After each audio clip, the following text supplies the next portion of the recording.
2 years ago, Americans watched in horror as a crisis unfolded at the Kabul airport. There's desperation and anguish. More than 80,000 Afghans have since arrived in America, but this story is still unfolding. I'm Andrea Martin. In my new podcast, Stranger Becomes Neighbor, we'll find out what happens to these new arrivals in our communities. Who would help our newest neighbors? Follow us at kslpodcast.com, Apple Podcasts, or anywhere else you listen.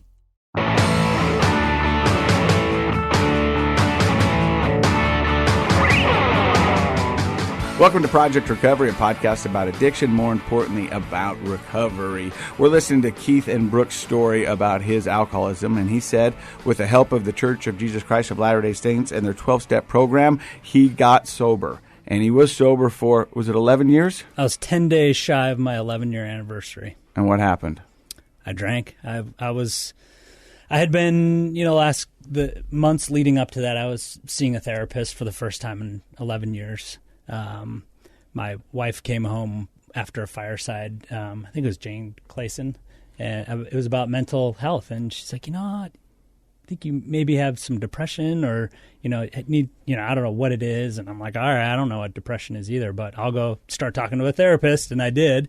And then, quickly I got put on antidepressants and anti-anxiety medicines. Neither were working, so they doubled that. That didn't work. They gave me a new one. And it just kind of led to this, like, nothing's working, right? But I remember something that works. It's alcohol.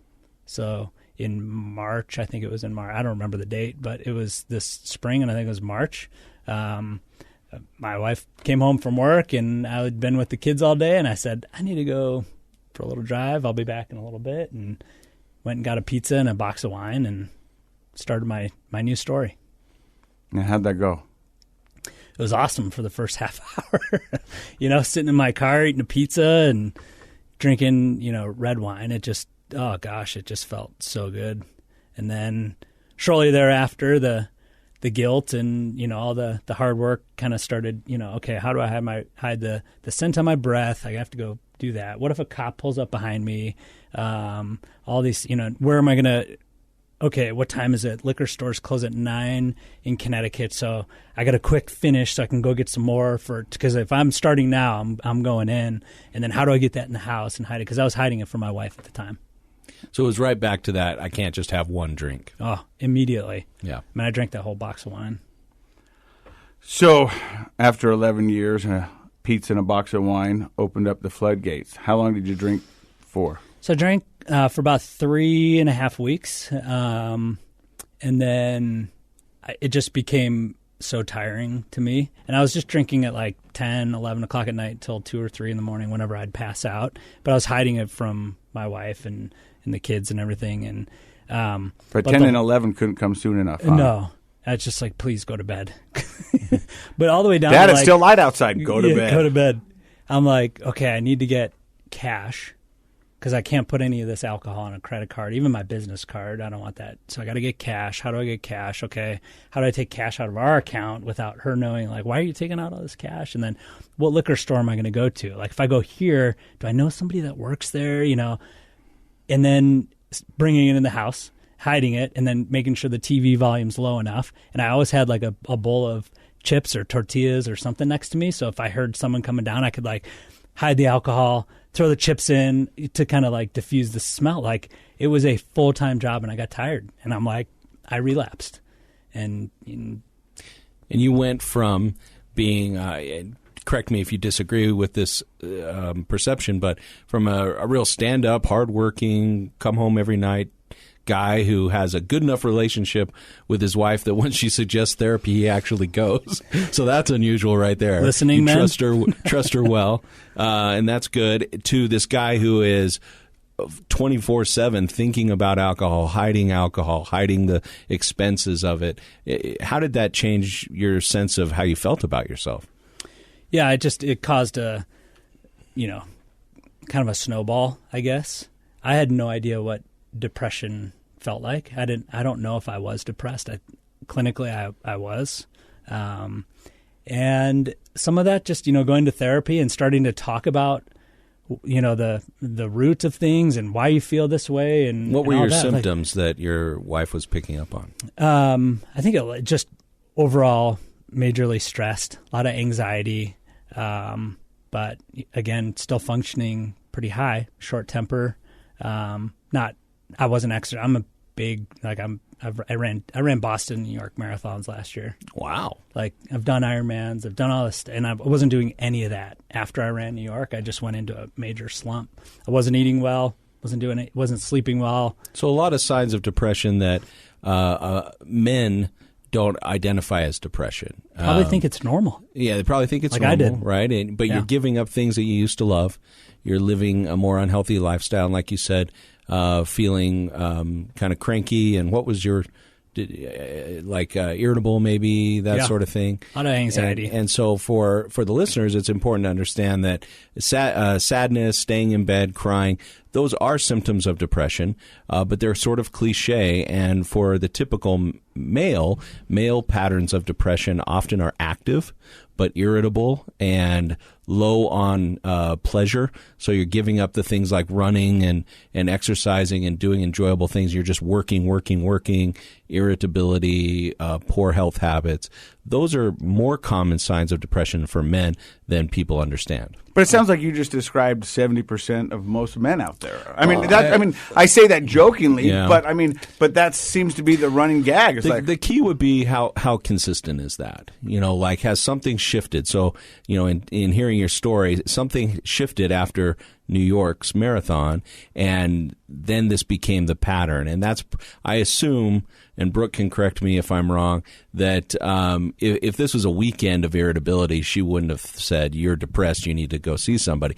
But it was something that she was noticing as a pattern. Would you say that's true? Yeah, he definitely wasn't himself, right? Like the things that he used to do or the things that he was capable of or the way he interacted with the kids changed, and he wasn't himself. And we often downplay, or at least don't talk about, hopefully it's becoming more of the conversation, the link between mental health and substance abuse. Mm-hmm. And it's so common that when our mental health declines for whatever reason, we become depressed, anxious, struggle with stress management, those sorts of things. We want to keep functioning and moving forward, especially, if your career is on the line, so to speak. You turn to things that might get you through. Quick fix. And they're cheap, and they have big consequences, but drugs and alcohol are often the go-to for people. So after 28 days of partying, you say you tell your wife? I told my wife. She's like, all right, we need to get help. And I said, I got this. Don't worry. I went in actually the next day and talked to my bishop. And I was the elders quorum president at the time. And we're all at home, should I still do my, priesthood duties while I'm And that's a question because in the LDS Church, what's the role of alcohol? Not that most of our listeners don't know. It's word of wisdom, you don't drink alcohol. Yeah. You don't do drugs. And so it's something that it's not a suggestion, it's a rule. Right. And it's a direct conflict of your beliefs. Right. So I went in like, should I still be doing this or what do I do? And he said, you need to stop drinking right now. And I did. I stopped drinking for 28 days, I think. And then I have no idea what happened, but something triggered and I went in again, but I went in super hard. And after a few days, I was waking up with withdrawal symptoms, so sweating, nauseous, shakes. So I started drinking then at about 10 or 11 o'clock in the morning, and I'd go all the way throughout the day, switching between different boozes, but still functioning with the family pretty much. And they had no idea? No idea. So you're drinking in the open around them, but hiding it and concealing it, and they have no idea. And that's pretty heavy if you're waking up with withdrawal symptoms. Just 28 days into it. Yeah, that's a lot. That's a lot of alcohol. After that first week, by like 10 and 11 o'clock in the morning, I was starting to feel those. By the end, I'd wake up and just start feeling like I needed to drink. So I go down in the basement, and I had all my booze hidden in my little, box that my circular saw came in, and I'd open the box and pour it into a sparkling water can and go back upstairs. And that's how I started my day. And I did, I was drinking 12, 15 drinks a day. And you're on this podcast, so that didn't end well. Well, it kind of did. Well, I mean, yeah, the very end of it, but Right. I mean, Yeah. eventually you had to come to an end. So I was still drinking, and then on a Monday morning, the 4th of May, I had my annual physical with my doctor, and that's when he laid out my blood work that showed, first and foremost, I had alcohol hepatitis. Didn't even know that was a thing. I didn't either, but I had it. I guess it's like the next stage before you get to cirrhosis of the liver. Yeah, you're destroying, your liver's dying. Yeah. Stage 2 hypertension, so my blood pressure was through the roof, like 150s over 110 or something. And that's bad? That's bad. I'm 45 years old. I ran 2 marathons last year. It I'm like, wait, should be good in the world. Yeah. Early onset diabetes, just, vitamin D was like below normal, like way below normal. I had to go on another prescription. Just all these things, and it was just a total What was the wake-up worst thing that was low, though? I think it was the liver enzymes. That I thought you were alcohol. going to say testosterone. Oh, well, I didn't know that until I got to Ampelis. Oh, okay. Actually, that's a good point. It's like your regular healthcare providers give you kind of the standard test. Like, Right. here's your red blood cells are great, Keith, and it's like, all right, awesome. But oh, by the way, like, you're dying. Yeah, it was pretty much all bad news, but even at that visit, you didn't know how bad it was completely till you had a Right. more thorough evaluation. Right. So when you get the list of stuff from the doctor and it scares you, what do you do next? Well, I was very tired of managing the alcohol in the house, and there were some nights I wanted to get caught, and I was just like, make this end, right? So I knew at that time that I wanted to. We were moving to Utah from Connecticut, and I knew at the time that I wanted to come to this program, Ampelis Recovery. They hadn't started yet, so I was like, well, let's just move out there, and then I'll go as soon as we move there. It'll be 30 days. It'll be quick. It'll be, June, July when we move there. And that was kind of the plan until all these results came back, and I was tired. And as soon as I hung up with my doctor, I started researching detox facilities in Connecticut so I could stop drinking. I knew I couldn't stop on my own. And then I found one through my therapist, came down and told Brooke, and she's like, nope, you're going to Ampelis. I'm like, I can't go right now. Like, first of all, they're not open. Even if they're going to start in a week, like, I can't go a week without drinking. So I need to drink until then. If you're cool with that, I'm cool with that, right? And she's like, not cool with that. I'm like, then I'm going to detox. And I said, I found a place in Manchester, Connecticut, and I'm going to go drive myself. And I called them back and said, okay, I can be there by 4. And they're like, actually, can you get here right now? So I'm like on the phone doing the call and like getting all my stuff packed up, and I took off. I'm telling you this because my wife didn't know where I was for 4 days. Because when you check into detox, I know everything. Yeah. So you forgot to tell her where you were going? Well, I just mentioned a detox place in a city, okay. but it was just But she this didn't know where to massive find blur. you. So not until Thursday when I made my first phone call, Hi, and like, hey, what's up? And she's like, oh, I'm glad you're alive. I'm like, what do you mean? Like, I had no clue. So she's not only dealing with all the alcoholism now, that was a pretty low spot too. What was that like, bro? Yeah, so, it's like the perfect storm, right? We have COVID and our kids are home, and I'm trying to work a big corporate marketing job, do some homeschool. We have one son with special needs, so it's just overwhelming. And then to add this on top of it, felt like the world was literally crashing down. Like, Were how you in the really world? worried he wasn't okay when you didn't know where he was? Yeah. Yeah. I mean, there was part of me, like, I believed in him, and I think he had the sense to know that he needed help. But there was part of me that wondered, like, did he even get to where he was going? Or did he pull off on the side of the road and drink himself to death? I mean, there were some really dark moments over those couple of days where I thought he may be dead somewhere, and I don't know who would even know or who will call me. You guys are planning to move to Provo. You got 3 kids under the age of 9, 1 child with special needs, a husband battling alcohol, COVID-19. all this stuff. You know, I mean, we often hear that God will only You're making the case for her to get a vacation? No, I don't know. But we often hear that God will only give you what you can handle. And sometimes I go, God, I'm not a weightlifter. Yeah. You know, I mean, it's like, but sometimes you feel like that, huh? Because you're like, it feels like the weight of the world is on you. Yeah. And so your husband finally calls you after 4 days. Yeah, and he was, I think, super psyched to be planning to get released from this jail-like detox, right? And I'm like, you know, so he's like, hey, how's it going? And I'm like, oh, good, you're alive. You know, and it's hard not to, you know, Be pissed? To carry that anger towards him. Like I had a moment where I just felt like, Brooke, you're not fighting Keith, you're both fighting this disease. That really changed my mindset, that it wasn't me against him, that I needed to battle with him. But there still is anger that you have to like just wade through, right? I mean, well, that's an amazing, in cognitive psychology, we call that a reframe.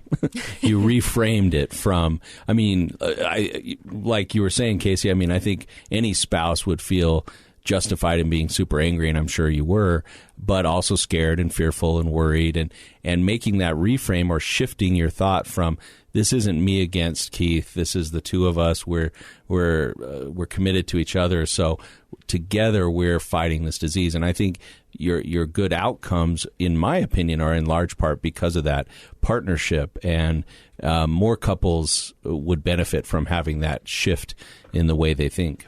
Well, you think of, so one of my sisters, her husband had colon cancer a couple of years ago, and you think about how different it is when someone has cancer You're or not some mad at other them for kind having of disease, cancer, right? Yeah. Like, and people rally around them, and everybody's there to support.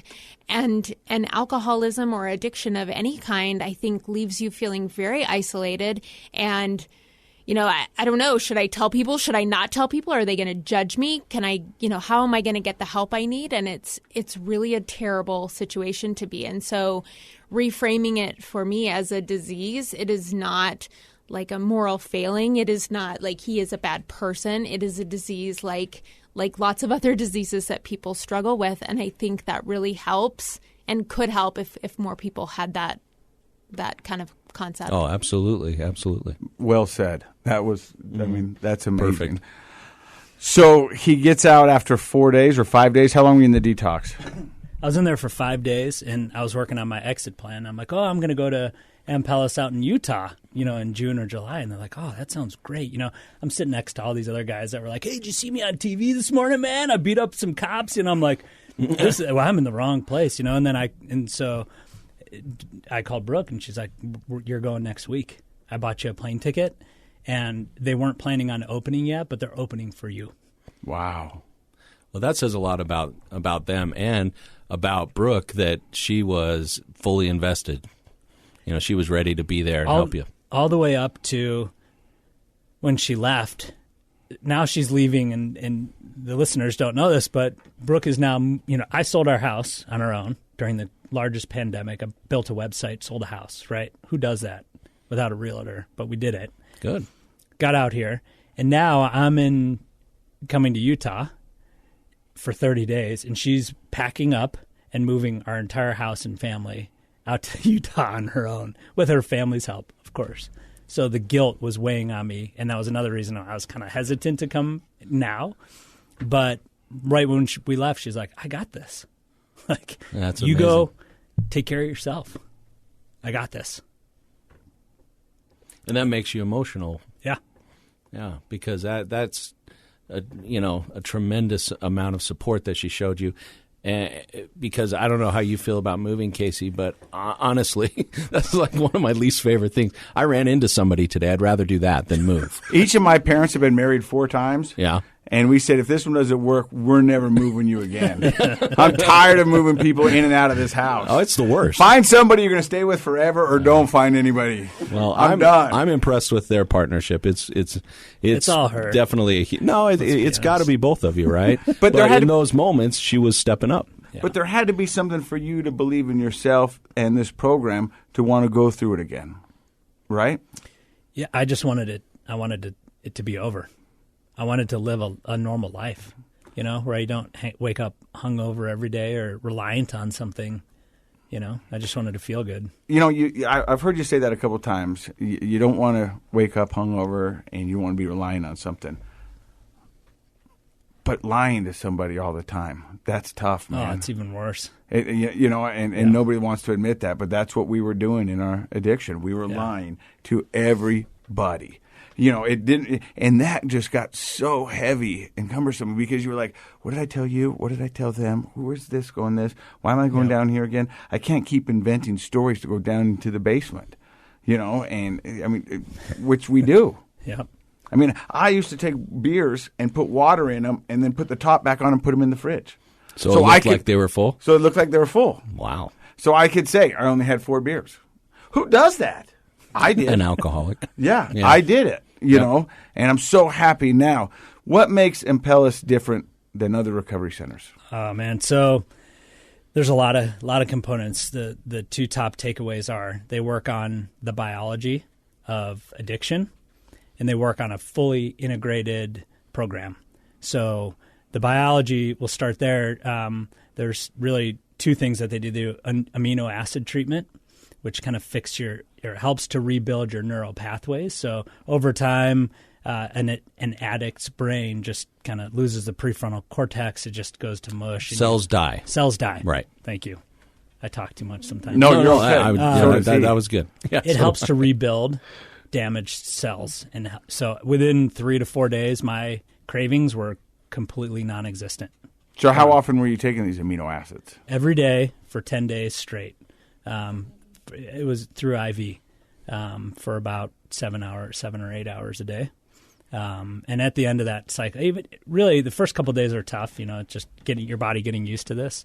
But after, a week or so, I had this awakening, like I feel amazing, right? I feel great. The other part of the biology is ketamine treatment.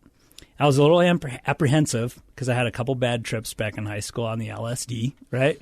So I was like, this kind of feels like the same thing. It's, it really puts you in a different place, right? And I was very nervous about it. But our doctor and therapist, it's assisted ketamine, so she's there talking to you the whole time and talking to you about, anything you want to leave behind, anything, you want to work on. Positive psychology is really the foundation of that place. And it was all about, you are good enough. You can love people. You are compassionate. Like, you can do good things. And so it's the left and the right side of the brain that, and then every day we had, so Dr. Barris is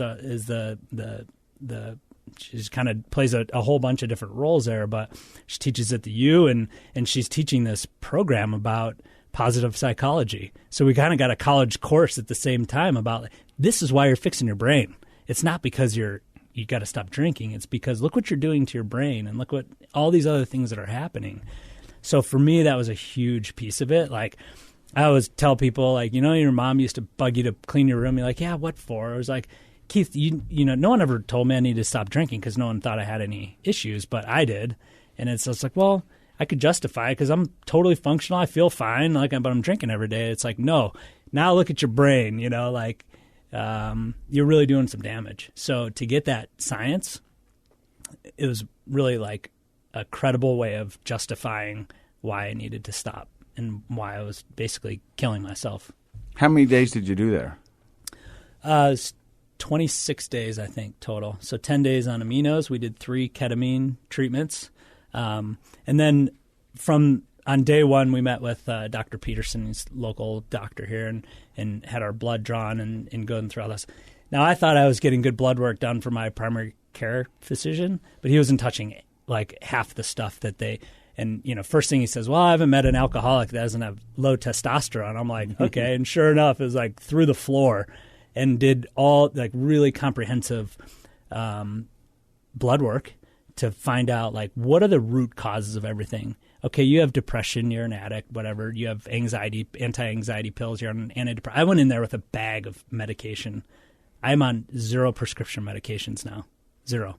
I take supplements. I still take amino acid supplements, but that protocol that they put you through and kind of getting to the root source of all these issues. And the other big part, so the second part of it is this fully integrated. So you've Dr. Peterson, Dr. Barris, but you've got we had a dietitian, we had personal trainers write us a fitness program for running or cycling or lifting or anything you wanted to do. So I worked on mind, body, and spirit, all three of them together, none of them by themselves. So I started eating healthier. I switched to a primarily plant-based diet while I was there. I've lost about 25 pounds since May 3rd, just through everything. I'm exercising almost every day, and I've just never felt better because it's this whole plan, right? It's a truly holistic approach to recovery. Yeah. Yeah. And so now you've been sober how many days? Since May 3rd. I don't know. I'm bad at math. Me too. The 10th. 60 plus. Okay. Yeah. Yeah, 60. Yeah, it's a little over 2 months. Yeah. So you're new into your second round of sobriety. How do you feel? Well, I know what 11 years of sobriety looks like, so I'm like, I'm trying not to raise the flag too much. Like, I beat this, but I 110% feel like I'm never going back to alcohol. Never. But you said on your first round of sobriety, you didn't do much aftercare. I didn't. And I think that's where I fell short. First of all, I didn't really take care of the root problems that, started this whole train back when I was a young kid. I didn't have a lot of support. And that's, another nice thing about Ampelis, and I know a lot of recovery places do offer aftercare stuff, but the care that they take with the families too. Like, I have no idea what Brooke's going through. I mean, I have an idea how pissed she was at me and still carries a lot of that. But we don't understand that, what families or spouses or parents are going through. In fact, when I called my dad to tell him I was checking into detox, he's like, man, you don't sound like you got it all together. You sound like you're not an alcoholic. I'm like, well, what does an alcoholic sound like? I'm like, he's like, you sound like you got it put together. And I'm just kind of like, yeah, but not really. I don't know. That's part of the problem is you could hide behind that, right? Yeah. And I think they never really saw it. And, right. We're talking about the high school days and they didn't see it. Let's swing the mic over to Brooke. What do you think about Ampelis? I can tell you that there's nowhere else that I would have trusted with him. I went to orientation with him, so I flew out with him. Working with the team at Ampelis, we decided that was best as if I came with him, and kind of confirmed with him that, he said I would have had a drink at an airport bar if I hadn't been with him. So, I escorted him to treatment.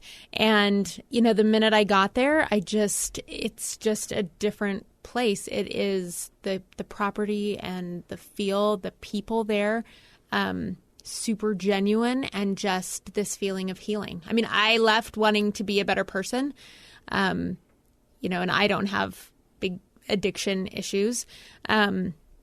It's just a great program. And to add to that, he owns his own business. He's responsible for helping to sustain our family financially. Although I do that too, that's something we do together, but he didn't have to totally check out of life. We were able to talk to him. He was able to get on and do some emails, with kind of working with his doctor to figure out how best to manage that. But he didn't have to just disappear. And it wasn't something that was, maybe he'll be there for 30, maybe 60, maybe 90 days. And I think that's something that can really stand in the way for working professionals who have kind of responsibilities that they feel like they can't step away from. I think that's something that gets in the way. So I'm just really, really grateful that we found a program that would work for us. What does life look like for you both right now? He's a different person. I mean, I feel like I got my husband back. He's a totally different person. Now, we have 3 little kids. Life is stressful, right? Like, they're running around, especially now in summer, and we just moved here, and so there's a lot going on. But I feel like I'm able to sort of manage my stuff, and I'm not managing him. And I feel like he's in a really good place and can manage the stuff he needs to. And we talk about the ways we're feeling and the ways we need to support each other in a way that we didn't before. Yeah, I've never felt better in my life. I'm riding my bikes or running every single day, eating well. And more importantly, I think I've, the Ampelis recovery guys got a new cohort last week. So I went down there to talk about my experience and kind of tell my story. And gosh, that was so healing. Giving back. We just have a love for this community.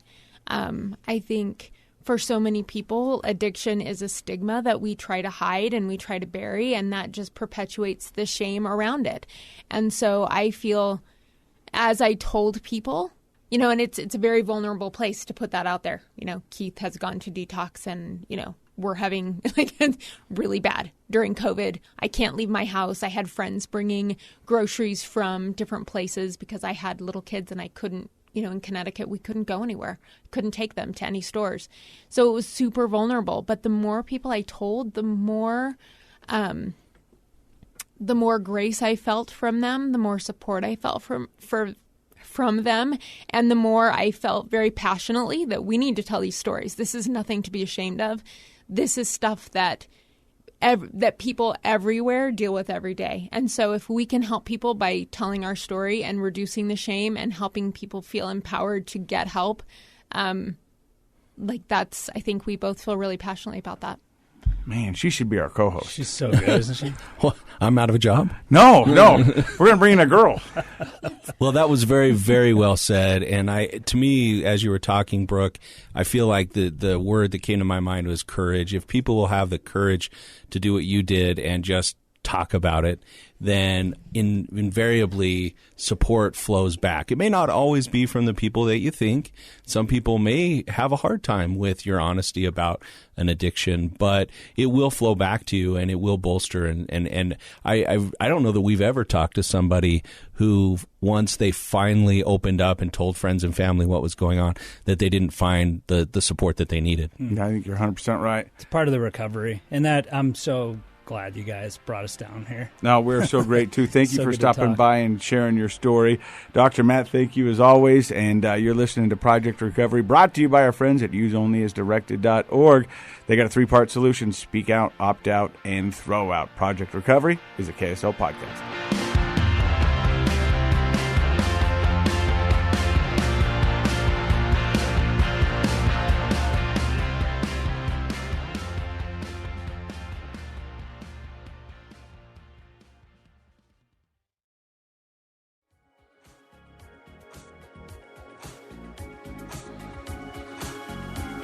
The contents of this program are for informational purposes only. The program is not intended to be a substitute for professional medical advice, diagnosis, or treatment. Always seek the advice of your physician, licensed therapist, or other qualified health provider with any questions you may have regarding a medical condition. Never disregard professional medical advice or delay in seeking it because of something you've heard on this program.